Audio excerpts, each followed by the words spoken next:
사랑하는 형제자매 여러분, 오늘 우리는 인류 역사상 가장 위대하고 장엄한 이야기, 예수 그리스도의 부활 이야기를 함께 나누고자 합니다. 이 거룩한 여정을 시작하기에 앞서 잠시 마음을 모아 주님의 은혜를 구합니다.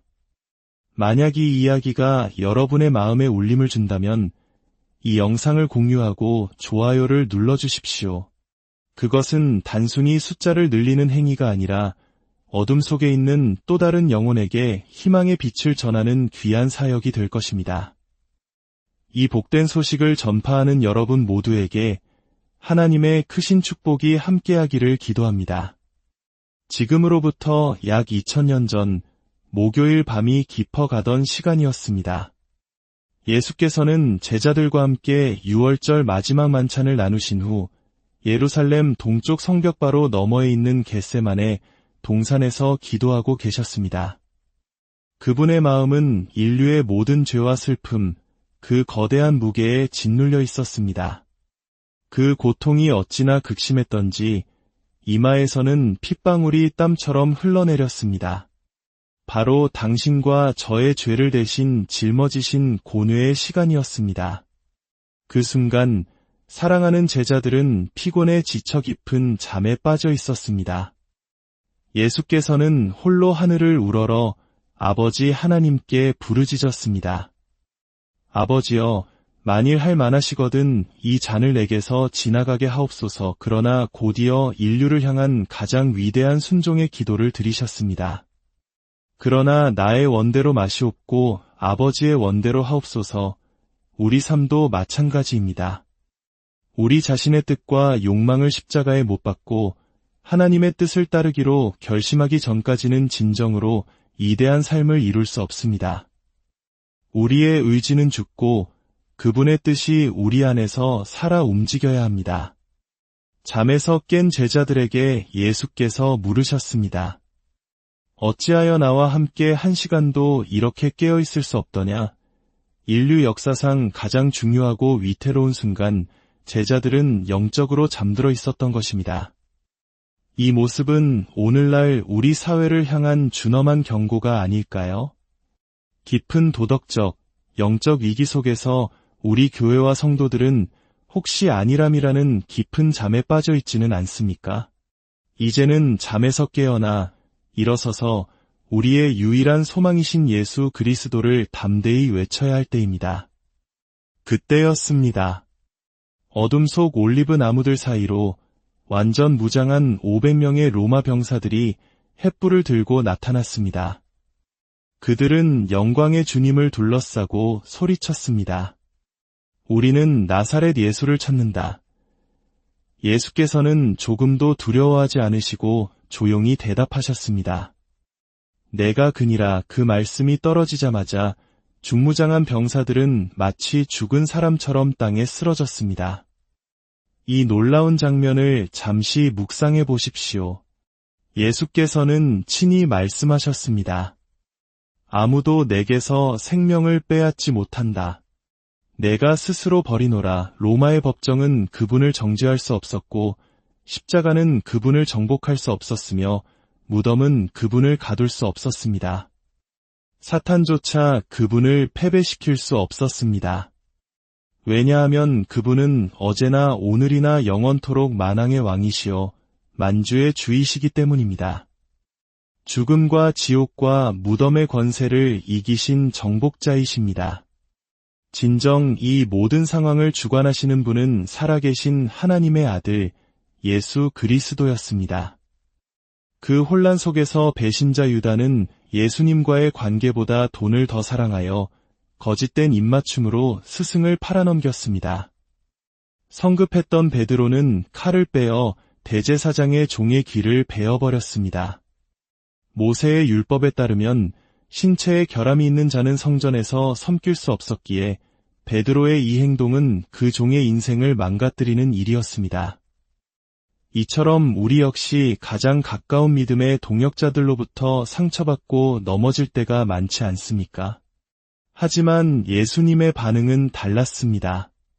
그분은 땅에 떨어진 귀를 주어 치유해 주셨습니다. 이것이 그분의 마지막 기적이었습니다. 그 종의 인생을 회복시켜 주신 것입니다. 그리고 베드로에게 말씀하셨습니다. 내 칼을 칼집에 꽂으라. 만약 오늘날 주님께서 이 땅의 많은 강단에 오신다면 똑같이 말씀하실 것입니다. 너의 날카로운 비판의 칼을 거두어라. 나는 칼로 세상을 심판하러 온 것이 아니라 희망과 평화와 기쁨을 주기 위해 왔노라. 생명과 죽음의 권세가 혀에 달려있음을 기억해야 합니다. 우리 교회는 평화를 만드는 자가 되어야 합니다. 성경은 말씀합니다. 화평하게 하는 자는 복이 있나니 그들이 하나님의 아들이라 일컬음을 받을 것이며, 예수께서는 빌라도에게 끌려가셨고 그의 병사들은 주님의 얼굴에 침을 뱉고 뺨을 때렸습니다. 가시로 엮은 면류관을 머리에 씌우고 세상의 모든 죄를 짊어지신 그분의 거룩한 옷을 벗겨내고 대신 조롱의 의미로 붉은 옷을 입혔습니다.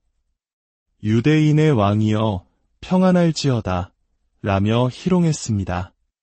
다시 빌라도에게 보내진 예수께서는 9가닥으로 갈라진 채찍, 그 끝에 뼈 조각과 쇠붙이가 박힌 끔찍한 형벌도구로 39대를 맞으셨습니다. 로마법에서는 40대 이상의 채찍질은 사형에 해당한다고 여겼기에 39대는 죽기 직전까지의 고통을 의미했습니다. 상상해 보십시오. 그 끔찍한 채찍이 하나님의 아들의 등을 찢고 살점을 파고들 때마다 붉은 피가 솟구쳐 돌바닥을 적셨습니다. 그 모든 고통은 바로 우리를 위한 것이었습니다. 이사야 선지자의 예언처럼 그가 채찍에 맞음으로 우리는 나음을 받았도다. 그렇습니다. 우리의 치유자께서는 지금도 살아 역사하십니다. 할렐루야. 마침내 십자가 사형이 선고되었습니다. 피로 물든 예수님의 등 위로 거칠고 무거운 십자가가 놓였습니다. 주님은 그 십자가를 지시고 예루살렘의 돌길을 따라 골고다 언덕으로 향하셨습니다. 길가에서 유대의 여인들이 그분을 보며 눈물 흘리는 것을 보시고 말씀하셨습니다. 예루살렘의 딸들아, 나를 위하여 울지 말고 너희와 너희 자녀를 위하여 울라. 하나님이신 예수님은 이미 미래를 보고 계셨습니다. 약 37년 후 로마 군대가 예루살렘을 포위하여 100만 명의 유대인들이 죽임을 당할 것을 보셨습니다. 유럽에서 예루살렘까지 이어졌던 십자군 전쟁의 참상과 스페인 종교재판의 공포, 그리고 600만 명의 유대인이 학살당한 홀로코스트의 끔찍한 비극까지 그분은 인류의 모든 고통의 역사를 내다보고 계셨습니다. 피 묻은 언덕길을 올라 마침내 갈보리, 해골의 곳이라 불리는 곳에 이르렀을 때 무지한 자들의 손이 하나님의 아들의 거룩한 손과 발을 십자가에 못 박았습니다. 서기 33년 4월 3일 금요일 오후 3시, 정확히 그 시간에 하나님의 아들 예수 그리스도께서는 가시 면류관을 쓴 채 피에 젖은 고개를 떨구시며 외치셨습니다. 다 이루었다. 무엇을 다 이루셨다는 것일까요? 당신의 삶을 지배하던 사탄의 권세가 끝났다는 것입니다. 죽음이 더 이상 당신을 주장할 수 없게 되었습니다. 악한 영들의 권세가 십자가 앞에서 무력해졌습니다. 이제 십자가를 통해 완전한 구속이 이루어졌습니다. 당신이 과거에 어떤 죄를 지었든 예수 그리스도의 보혈은 당신을 깨끗하게 씻어 새로운 시작, 새로운 삶을 선물할 수 있습니다. 십자가로 인해 완전한 용서가 주어졌습니다. 주님께는 자비가 넘칩니다. 스스로 의롭다 여기며 자비가 필요 없다고 생각하는 이들을 향해서도 성경은 하나님께서 매일 새로운 자비를 베푸신다고 말씀합니다.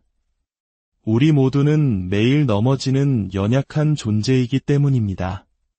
이제 우리에게는 내일을 향한 희망이 있고 폭풍우 속에서도 평안이 있으며 말로 다할 수 없는 영광스러운 기쁨이 있습니다. 창세기 3장 15절의 약속처럼 여인의 후손이 뱀의 머리를 상하게 한 것입니다. 사탄과 그의 모든 악한 세력은 하나님의 아들 예수 그리스도에 의해 십자가에서 완전히 패배하였고 그 권세는 쇠사슬에 묶였습니다. 할렐루야! 안식일이 시작되기 전, 해가 지기 전 금요일에 예수님을 따르던 이들은 피로 물든 그분의 시신을 십자가에서 내려 100근이나 되는 향품과 함께 세마포로 감쌌습니다. 그리고 아리마대 사람 요셉이 빌려준 무덤에 그분을 눕혔습니다. 생각해 보십시오. 온 세상의 부요함을 창조하시고 소유하신 하나님의 아들께서 돌아가셨을 때 빌린 무덤에 묻히셨습니다. 금요일 밤 내내 그리고 토요일 하루 종일 생명의 주관자이신 그분은 차가운 무덤 속에 누워 계셨습니다. 악마들은 자기들이 두려워하던 이가 이제 죽었다며 기뻐했습니다. 로마의 정치인들은 조롱하며 말했습니다. 그 갈릴리 출신의 말썽꾼을 드디어 잠재웠다. 영원한 왕국이니 유대인의 왕이니 떠들어대던 자가 이제 끝났다. 도대체 자기가 누구라고 생각했던 걸까? 이 질문은 오늘날 하나님을 믿지 않는 세상이 우리에게 던지는 질문이기도 합니다. 예수가 누구냐? 똑똑히 들으십시오. 그분은 죽음과 지옥과 무덤의 정복자이십니다. 위대한 의사이시며 길을 여시는 분이십니다. 우리를 얽맨 사슬을 끊어주시는 분이며 세상 창조 전부터 예비된 하나님의 어린 양이십니다. 또한 유다 지파의 사자이시며 온 땅의 심판자이십니다. 마지막 심판의 날에 그분은 당신 앞에 서서 당신의 삶에 대해 물으실 것입니다. 금요일 오후 3시부터 시작된 어둠. 안식일이 시작되기 전인 저녁 6시까지 첫째 날. 토요일 아침 6시부터 저녁 6시까지 둘째 날. 그리고 마침내 주일 해가 뜬 후 셋째 날이 밝아왔습니다.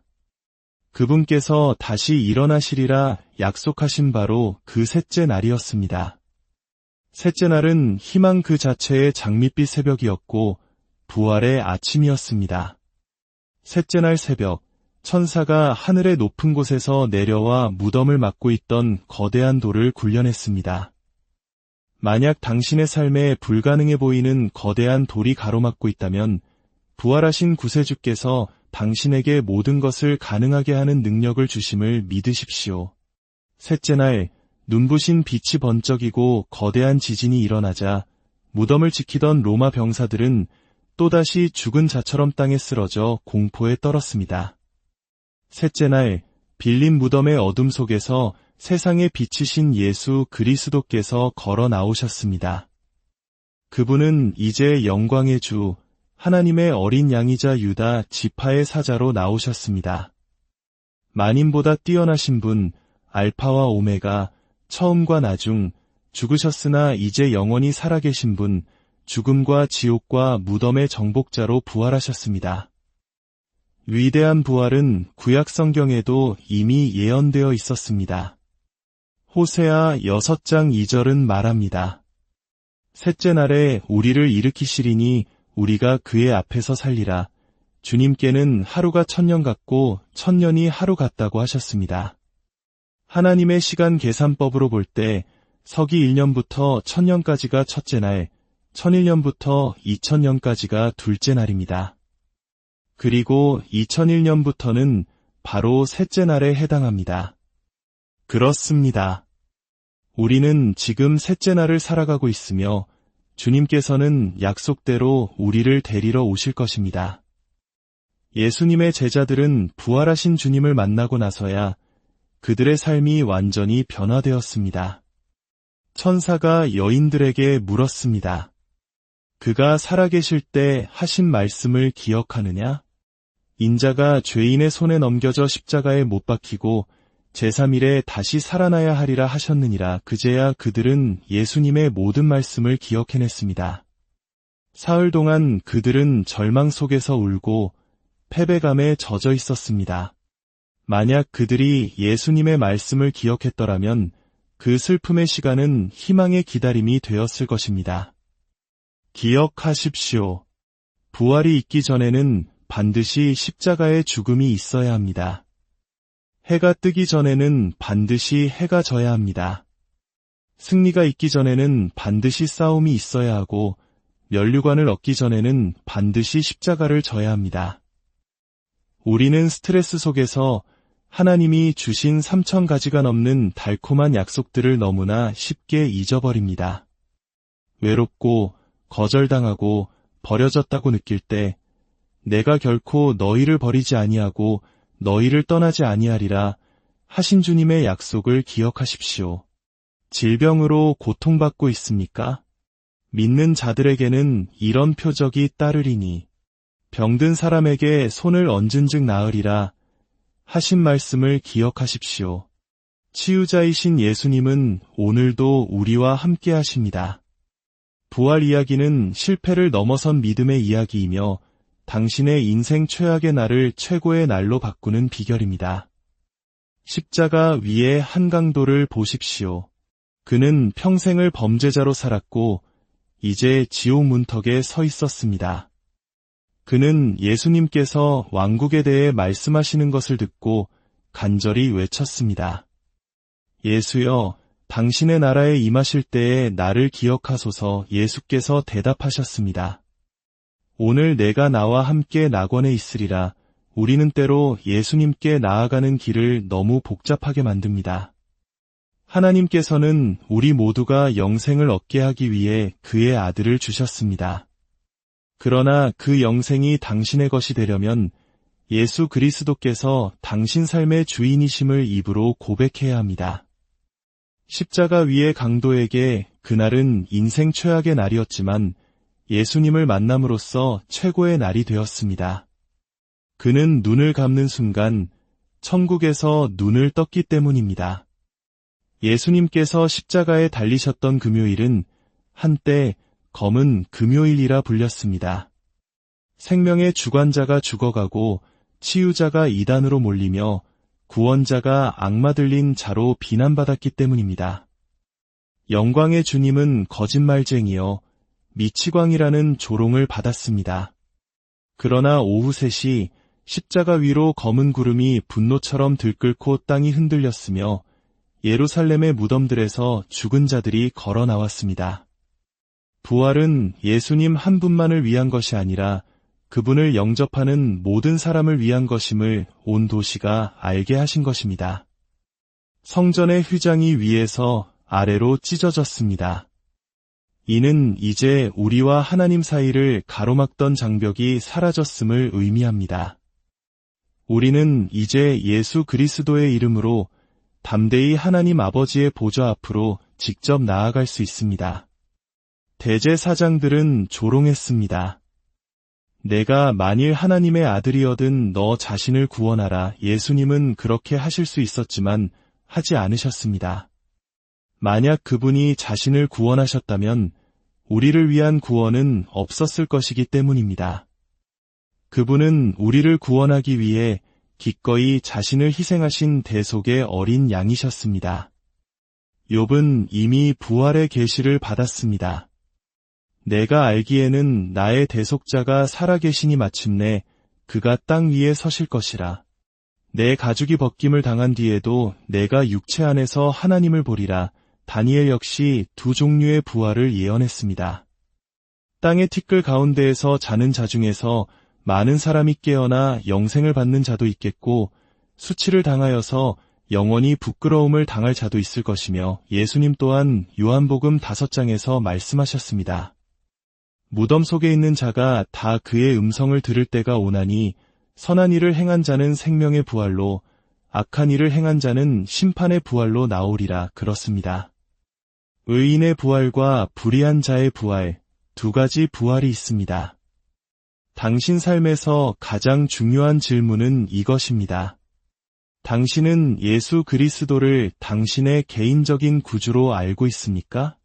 우리가 이 땅에서 사는 70년, 80년, 100년의 세월은 영원에 비하면 손가락을 튕기는 찰나와 같습니다. 부활의 메시지는 세상을 바꾸었습니다. 초대 교회의 메시지는 단순하고 강력했습니다. 그리스도께서 다시 살아나셨다. 예수 그리스도는 주님이시다. 21세기를 살아가는 우리 교회의 메시지 또한 정확히 동일합니다. 예수 그리스도는 부활하셨고 살아계시며 나의 구원자이십니다. 당신은 그분을 아십니까? 이제 잠시 함께 기도하기를 원합니다. 십자가 위의 강도처럼 혹 잘못된 결정들로 가득한 삶을 살아오셨습니까? 오늘 그리스도를 당신의 삶의 구원자와 주인으로 초대하십시오. 마지막 숨을 거두는 순간 주님의 임재 안에서 눈을 뜨고 영원히 그분과 함께하기를 소망한다면 저를 따라 기도해 주십시오. 하늘에 계신 아버지 하나님, 주 예수 그리스도의 이름으로 기도합니다. 저는 오늘 예수님을 나의 구원자여, 나의 주인으로 영접합니다. 아버지 하나님, 당신의 약속들이 가진 능력을 제 삶에 풀어주시옵소서. 주님께서 제 삶의 길을 여는 분이 되어주시고 저를 얽맨 모든 사슬을 끊어주시는 분이 되어 주시옵소서. 제 삶이 승리하며 기쁨으로 가득하게 하옵소서. 오늘 주님의 권위 안에서 이 모든 것을 받습니다. 아멘. 하나님의 말씀을 선포할 때 당신은 당신 삶의 모든 영역에 주님의 축복을 풀어놓는 것입니다. 이제 하나님께서 당신의 상황을 주관하시고 사탄은 당신이 왕의 자녀임을 알게 될 것입니다. 이제 사랑하는 여러분을 위해 축복하며 기도합니다. 주님께서 당신에게 복을 주시고 당신을 지키시기를 원하며 주님께서 그의 얼굴을 당신에게 비추사 은혜 베푸시기를 원하며 주님께서 그 얼굴을 당신에게로 향하여 드사 평강 주시기를 원합니다. 당신의 기도가 하늘에 닿을 것을 기대하십시오. 당신의 변호인이신 예수 그리스도께서 당신의 간구를 아버지 하나님께 올려드릴 것입니다. 초대 교회가 가졌던 그 강력하고 삶을 변화시키는 신약의 믿음, 즉 자비와 기적과 은혜와 완전한 치유로 가득 찬 믿음 안에서 걸으십시오. 오늘 성부와 성자와 성령의 이름으로 축복받으실지어다. 하나님께서 지금 당신을